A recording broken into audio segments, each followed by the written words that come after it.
The summer sun was warm on the old man's back as he sanded a piece of oak in his garage workshop.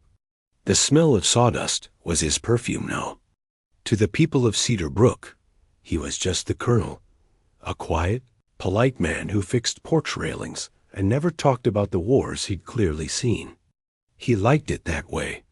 The weight of a tool in his hand was better than the weight of a weapon. The loudest sound in his day was the buzz of his sander or the cheer from the high school football field on Friday nights. Today was the town's annual Founders' Day barbecue.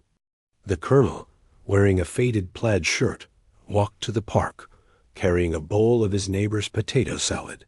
He moved through the crowd with a small, practiced smile, nodding at faces he knew.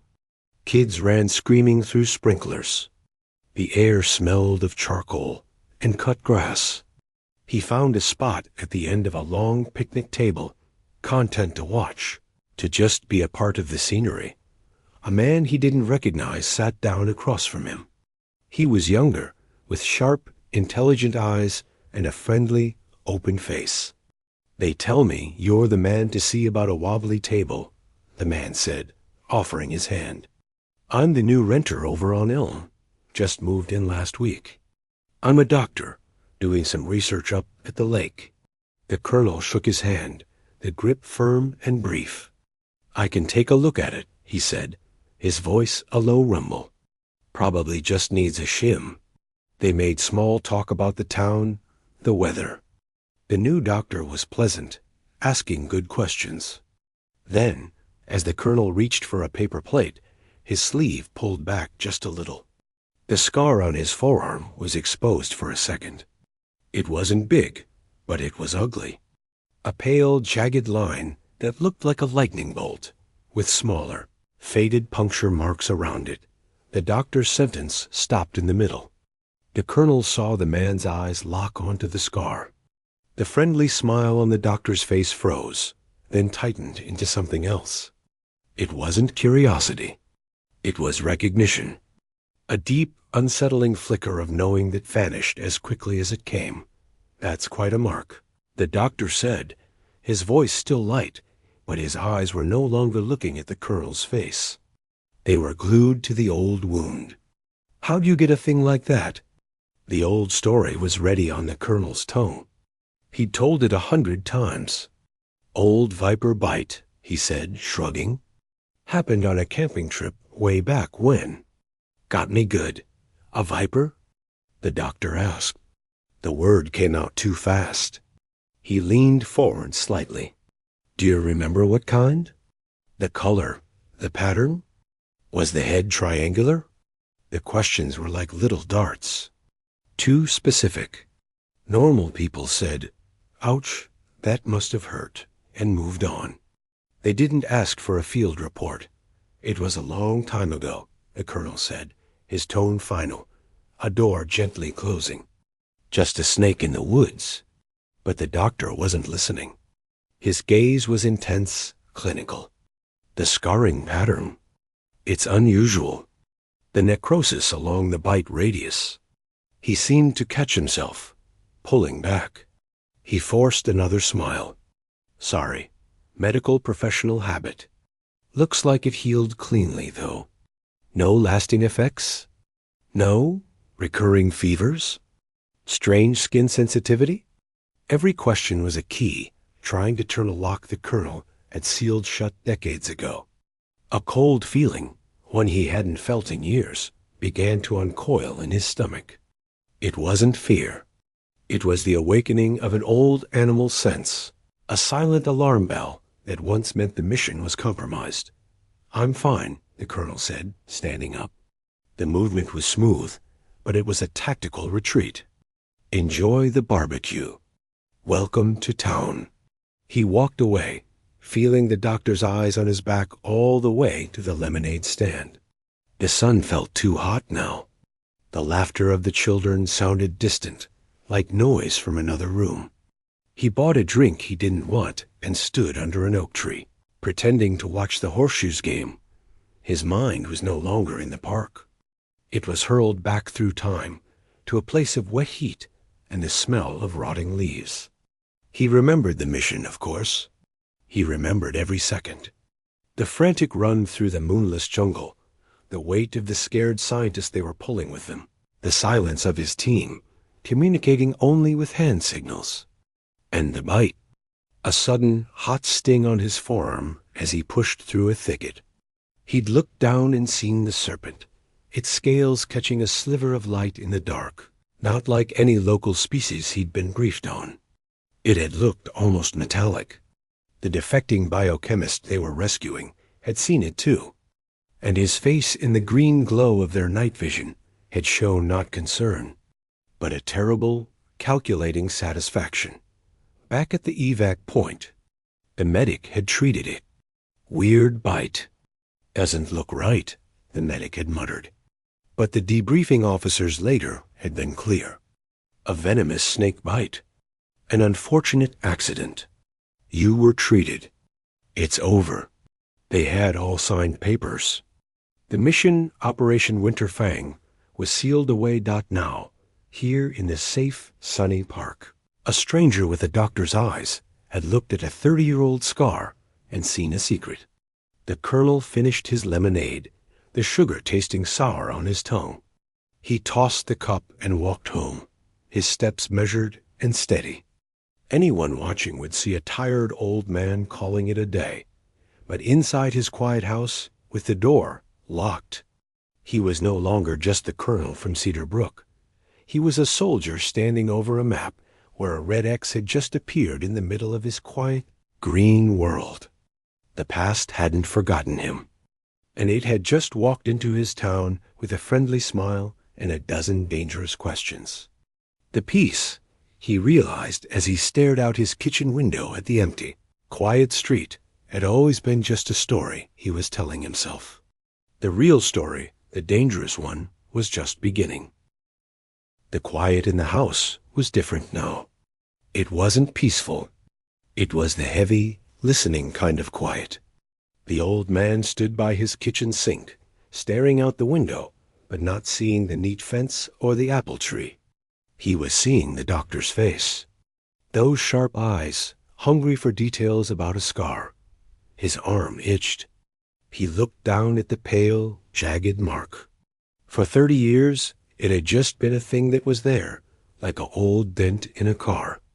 Now it felt like a warning light blinking on his skin. A medical professional habit, the doctor had said. But that wasn't it. That was a lie. The man hadn't just been interested. He had been checking something. The old man's heart, which usually beat slow and steady, was doing a nervous tap dance against his ribs. He tried to breathe, to do the exercises they taught you to calm down. But this wasn't about fear. It was about a system, a whole way of thinking, waking up after a long, long sleep. Pieces of his mind, long shut down, were powering back on with a low hum. He went to the basement. It wasn't a creepy basement. It was where he kept his canning jars, his holiday decorations, and a few old footlockers. One locker was army green, its corners dented. He hadn't opened it in a decade. The lock was stiff, but it clicked open. The smell that came out was old canvas and mothballs.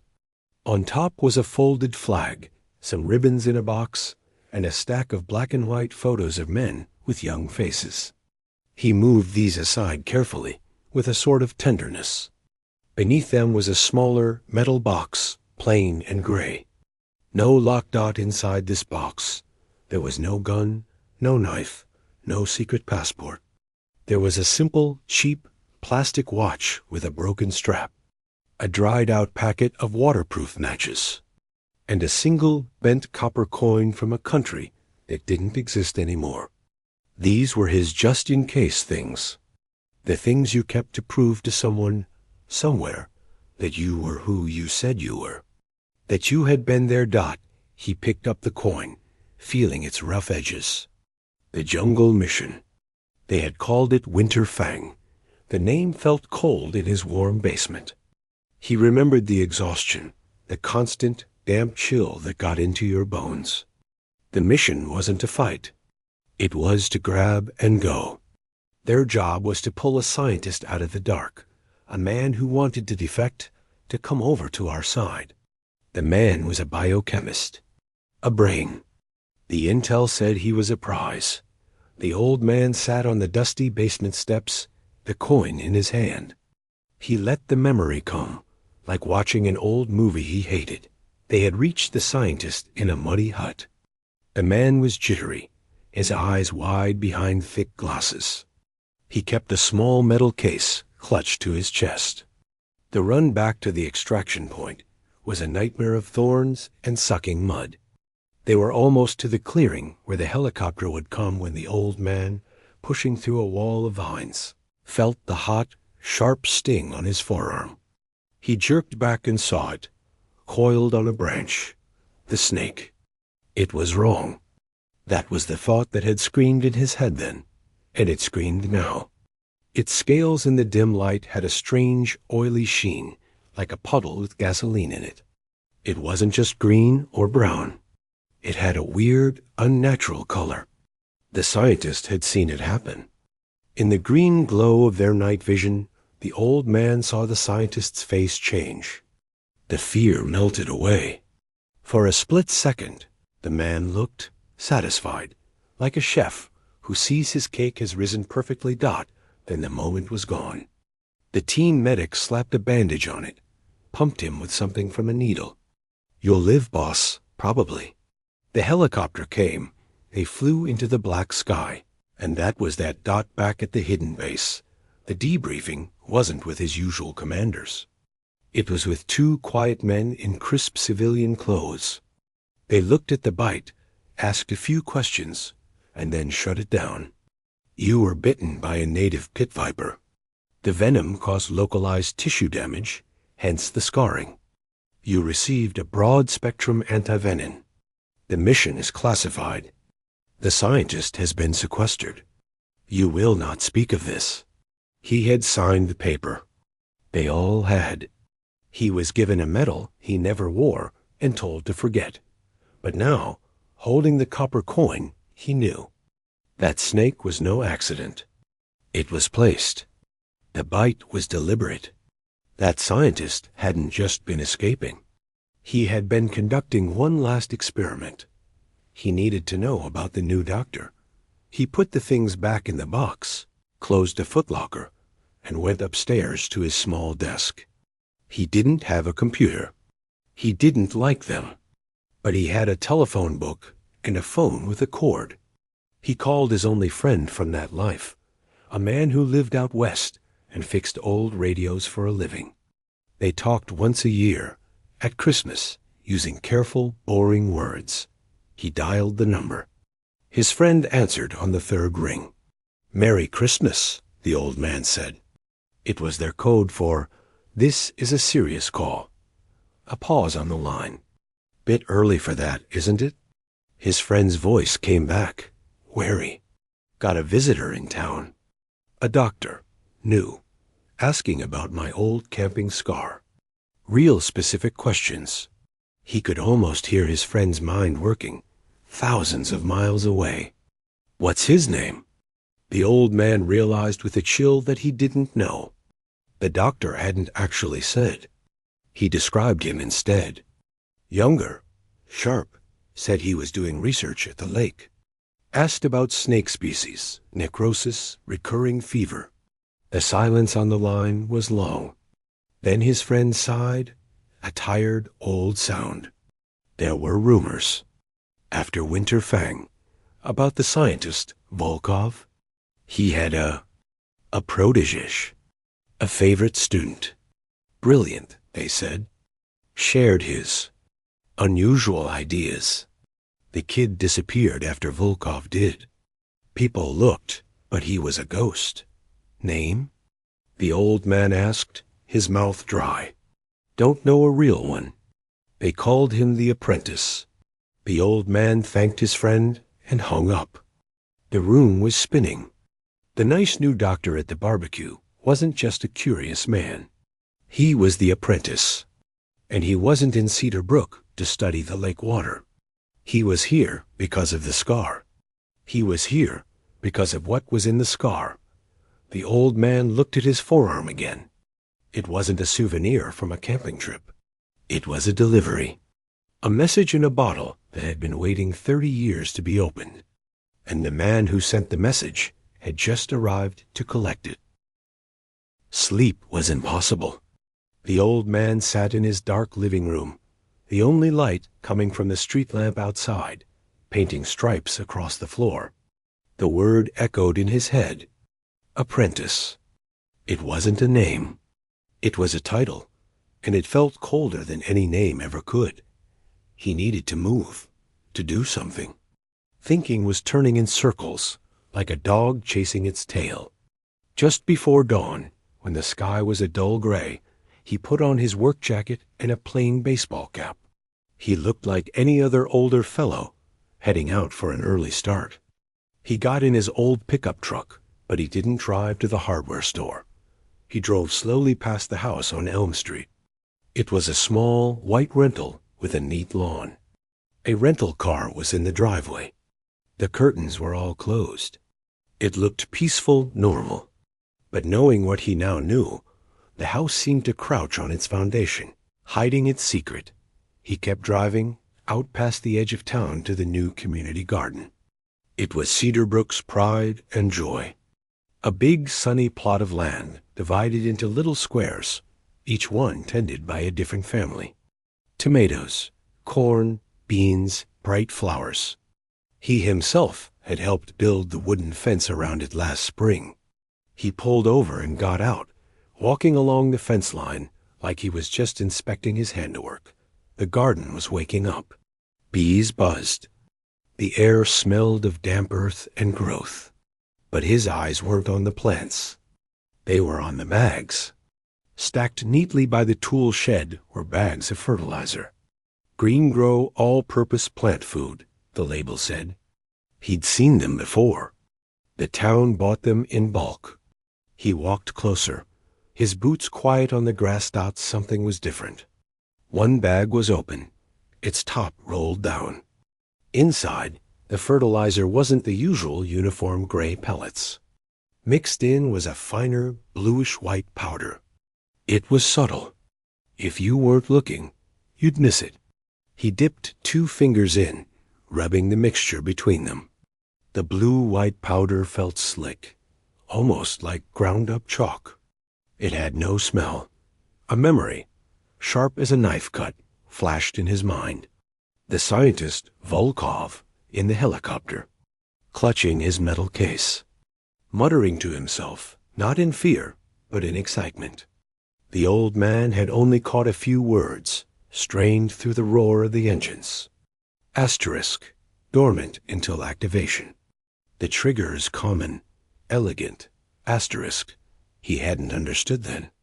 He did now. The snake bite. It wasn't meant to kill him then and there. It was a syringe. It planted something inside him. A seed, a dormant seed. And this blue-white powder in the fertilizer. This was the water to make it grow. The trigger. The apprentice wasn't here to just find him. He was here to start the garden. A wave of dizziness hit him so hard, he had to grab the fence post. It wasn't from fear. It was a sudden, deep throb from the scar on his arm. A heat was spreading from the old wound up into his shoulder, a prickling, uncomfortable warmth. He pulled up his sleeve. In the morning light, the skin around the pale scar looked angry. A faint, reddish rash had appeared, and the skin had a strange, dry texture, almost like. He didn't want to think the word. He stumbled back to his truck, his heart hammering. This was no longer about secrets from the past. This was happening now, in his body. He was the proof. He was the field where the seed had been planted, and the apprentice was here to harvest. He drove home, his mind racing faster than the old truck's engine. He couldn't go to a doctor. What would he say? A snake bite from 30 years ago was making him sick because of fertilizer? They'd think he was a crazy old man. Worse, it would alert the apprentice. He needed to know what was inside him. He went to the town library, the small brick building that smelled of old paper. He used the public computer, his thick fingers clumsy on the keys. He searched for Volkov. Old, archived news articles from scientific journals appeared. Disgraced biochemist disappears. Ethics. Questions surround gene therapy pioneer. Volkov's work was about targeted biological vectors and environmentally activated triggers. The words were complex, but the idea was simple. He created things that slept until you woke them up with something ordinary. Like a key turning in a lock. One article mentioned his controversial theories on population guidance. The old man felt a chill. This wasn't about one old soldier. This was bigger. He searched for unusual snake venom genetic delivery. His eyes scanned a dense, difficult paper. The summary said it was theoretical. A way to use a modified venom to deliver a genetic package into a host, where it could remain harmless until activated by a specific chemical compound. The paper listed possible compounds. One of them was a synthetic phosphate blend used in high-yield agricultural fertilizers. He sat back in the hard library chair. The puzzle pieces slammed together with a sound he could almost hear. The snake, the bite, the scar, the fertilizer, the community garden where half the town grew their vegetables. The apprentice wasn't just trying to activate him. The garden was the delivery system. The trigger was in the soil, in the food. People would get sick. And he, patient zero with the old scar, would be the carrier, the one who spread it further, faster. They wouldn't know where it came from. It would just be a terrible, mysterious illness sweeping through Cedar Brook. The old man's scar burned. He felt a deep bone ache settling in. The seed was waking up. He looked at his hands on the keyboard. They were the hands of a carpenter, a fixer. But they were also the hands that now held a terrible weapon, his own blood. He had to stop it. But how? He couldn't dig up the whole garden. He couldn't tell the town without causing a panic and showing his hand. The apprentice was watching. He was sure of it. He left the library, the bright sunshine feeling like a lie. He had to think like a soldier again, not a victim. The mission was clear. Find the source of the trigger, contain it, and confront the man who planted it. But he was just one old, sick man, and the clock was ticking in his veins with every hot, painful throb from his arm. The old man knew he was running out of time. The heat in his arm was a constant now, a low burn that seemed to pulse with his heartbeat. His joints ached, and a deep tiredness, heavier than any he'd ever felt, was pulling at his bones. He wasn't just sick. He was changing. The thing inside him was waking up, and it was hungry. He couldn't fight it on his own. But he also couldn't bring the chaos of police and sirens down on the town. The apprentice would just disappear, and the poison would stay in the soil, waiting. This was a ghost from a shadow war, and it needed to be ended in the shadows. He spent the day watching. He sat in his truck down the street from the rental house, pretending to read a newspaper. He saw the doctor leave, dressed in neat khakis and a windbreaker, looking like any other professional. He didn't follow him. Instead, he watched the house. The man was careful, but he was also arrogant. He thought he was the smartest person in a town of simple folks. That was a mistake. As dusk settled, painting the sky purple and orange, the old man made his move. The doctor's car was gone. The street was quiet. He didn't sneak. He just walked up the driveway like he belonged there, a neighbor coming to visit. The back door had a simple lock. An old trick with a piece of flexible wire and a steady hand, learned a lifetime ago, and the door clicked open. Inside, the house was neat, almost empty. A suitcase on the floor of the bedroom. A laptop on the kitchen table. But it was the basement door that drew him. It was new, with a heavy, modern lock. That's where the secrets were. The lock was better, but he wasn't trying to be quiet now. He used a pry bar from his truck, the sound of splintering wood loud in the silent house. He shoved the door open. The basement wasn't a basement. It was a lab. A small, clean, terrifying one. On a table, under a soft light, were vials of that same blue-white powder. Next to them, intricate diagrams were pinned to a board. They weren't of people. They were of water systems. The town's water treatment plant was circled in red. The old man's blood went cold. The garden was bad enough. But the water? If the trigger compound got into the town's water supply, it wouldn't just be the people who ate the vegetables. It would be everyone. Every man, woman, and child in Cedar Brook would drink it, wash in it. The dormant seed inside him, and who knew how many others, Volkov might have infected over the years, would erupt everywhere at once. He heard the car pull into the driveway. Headlights swept across the basement window well. He was out of time. He grabbed the closest thing he could use as a weapon, a heavy metal flashlight from the workbench, and moved back up the stairs, not into the kitchen, but into the dark living room. He stood behind the door, his breath shallow, the ache in his body screaming at him to stop. The back door opened. Footsteps, light and confident, came into the kitchen. A pause. A shattered basement door couldn't be missed that the footsteps stopped. The old man could feel the doctor's attention, sharp and dangerous, focusing on the broken door. He stepped into the living room doorway. "You shouldn't be here," the doctor said. His voice was calm, but it had lost all its friendly warmth. It was the flat, clinical voice of a man looking at a problem. "You're accelerating the process. The fever should have taken another day.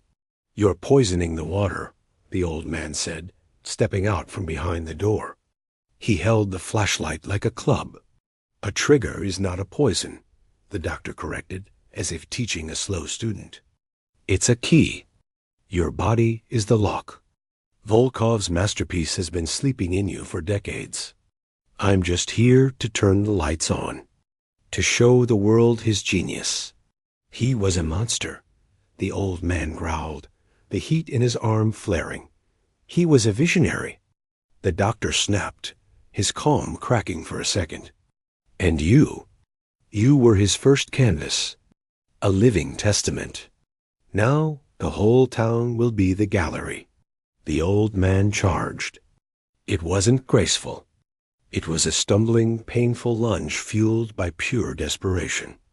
The doctor was younger, quicker. He sidestepped and drove a fist into the old man's side. Pain exploded, but the old man had known pain before. He grabbed the doctor's arm and swung the flashlight. It connected with a solid thunk against the man's shoulder. The doctor cried out, more in surprise than pain, and shoved him away. The old man stumbled back against the wall, gasping. He was too weak. The thing inside him was eating his strength. "You're dying," the doctor said, smoothing his jacket. "The activation cascade is irreversible. You should be in bed, not playing soldier." The old man looked at the man's smug face, at the diagrams of the water plant. He thought of the town, of the kids at the barbecue, of his neighbor who brought over tomato soup when he had a cold. This man in his clean clothes wanted to burn it all down to prove a dead man's point. A terrible, final plan clicked into place in his mind. It was the only move left. He turned and ran. Not away, but deeper into the house, toward the front door. The doctor, thinking he was fleeing, followed with a curse. The old man burst out the front door into the cool evening air and ran toward his truck. His body protested every step. He didn't drive home. He drove toward the edge of town, to the community garden. In his rearview mirror, he saw the doctor's car headlights snap on and follow. Good dot at the garden. He leaped out. His movements were frantic now. He grabbed the open bag of fertilizer, the one with the blue-white powder, and dumped it on the dry grass by the tool shed. He found the gas can for the lawnmowers. The doctor's car skidded to a stop behind him. "Stop, you fool!" the doctor yelled, running toward him. The old man splashed gas on the fertilizer, on the wooden shed, on the stacked bags. The smell was sharp and toxic. He pulled a book of matches from his pocket. His hands were shaking. "This won't stop it," the doctor screamed, closing the distance. "The water plant is ready. I'll go there now." The old man struck a match. In its tiny flame, he saw it all. The end of the mission. "No," he said, his voice quiet and final. "You won't." He dropped the match. The gas ignited with a soft whoomp. The fire didn't roar, not at first. It spread with a strange chemical intensity over the fertilizer, the blue-white powder making the flames hiss and spit with an eerie greenish light. The shed caught, the paint blistering. The doctor stared, horrified, not by the fire, but by the destruction of his work. The old man didn't try to fight him again. He just stood there, watching the fire grow, making sure it consumed every grain of the trigger. He took one last, deep breath of the clean night air, tainted now with smoke. He had one thing left to do. He walked to his truck, ignoring the doctor's shouts. He reached under the seat and found an old, rugged satellite phone he hadn't touched in 15 years. He powered it on, the screen glowing green in the dark cab. He sent a single code to a number he prayed was still watched. It was just 4 words. "Winterfang is burning." Then he threw the phone into the heart of the growing fire. He turned to face the doctor, who was now looking at him with a new understanding. The old man wasn't trying to win. He was making sure everyone lost. He was burning the evidence, the trigger, and himself, right here in the middle of the quiet town he had tried to call home. The final terrible light of the mission would be this fire, and he would stand in its center until the end. The fire did not rage like a normal fire. It ate the shed and the bags of fertilizer with a hungry, chemical hiss, green and orange tongues licking the night sky. The smoke was thick and acrid, smelling of burnt plastic and poison. The old man stood between the fire and the doctor, his silhouette black against the flames. He was a fixed point, a final roadblock. He could feel the heat baking the sickness deep into his bones. The scar on his arm felt like a hot coal had been sewn under his skin. But his mind, for the first time in days, was perfectly clear. This was the end of the mission. The only objective left was containment. Sirens wailed in the distance, growing closer. The doctor's face, lit by the flickering light, twisted in fury and panic. He looked from the old man to his burning work, to the approaching lights. He had lost the garden trigger, but the water plant was still an option. He turned to run back to his car. The old man moved. It wasn't fast, but it was direct.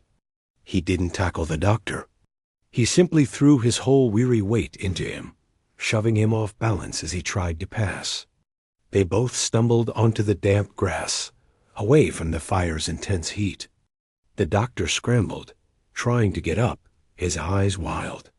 The old man grabbed his leg and held on with a grip that came from somewhere beyond strength, from a final, desperate will. "They're coming," the old man grunted, his face pressed into the cool earth. "It's over. You've ruined everything." The doctor spat, kicking free and clawing his way to his feet. He stood over the old man, not as a fighter, but as a furious scholar whose perfect experiment had been smashed. He was a genius, and you were just the soil. Then the doctor ran, vanishing into the shadows between houses. Heading toward the center of town. The old man lay on the grass, the world spinning. The sirens were right on top of him now.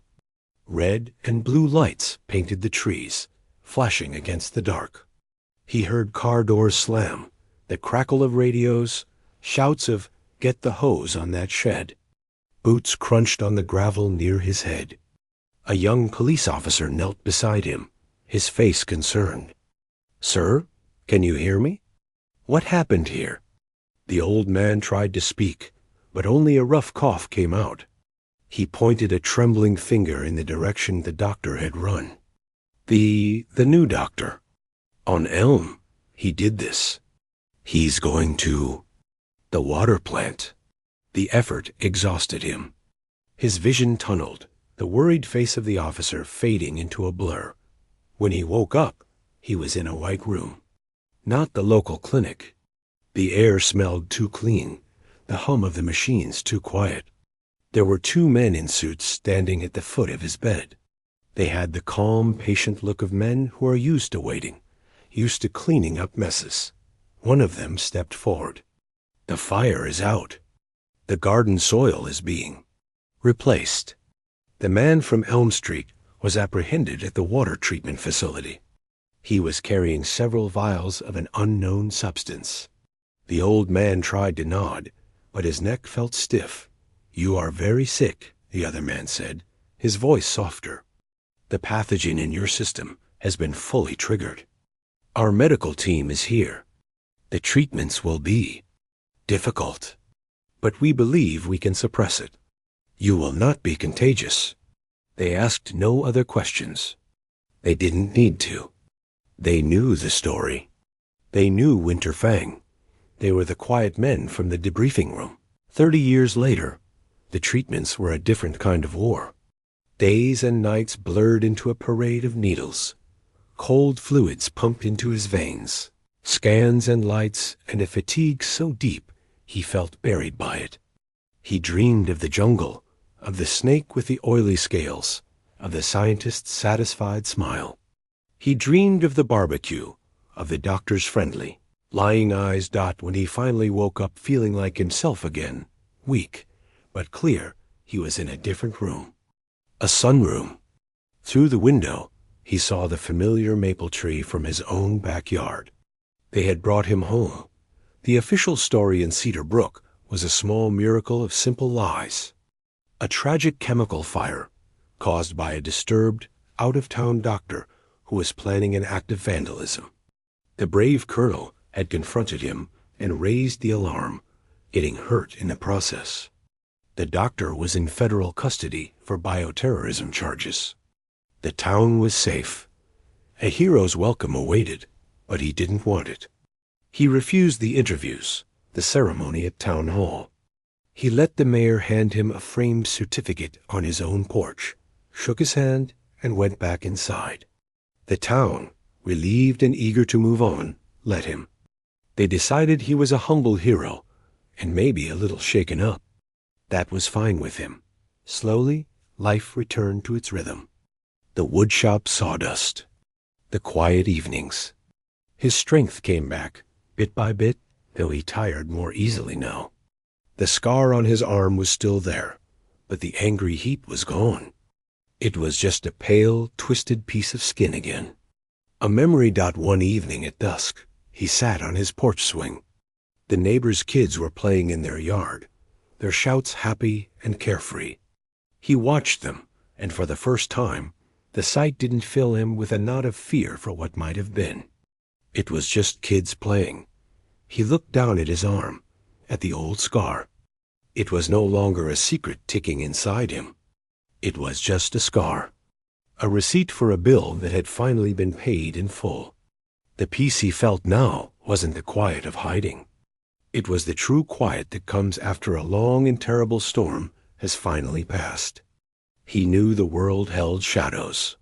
He had lived in them. But here, on this porch, in the fading light, the shadow was his own, and it was finally, blessedly, just a shadow. The watch was over. He had stood his ground, and the town, humming softly in the valley below, could sleep safe. For him, that was enough.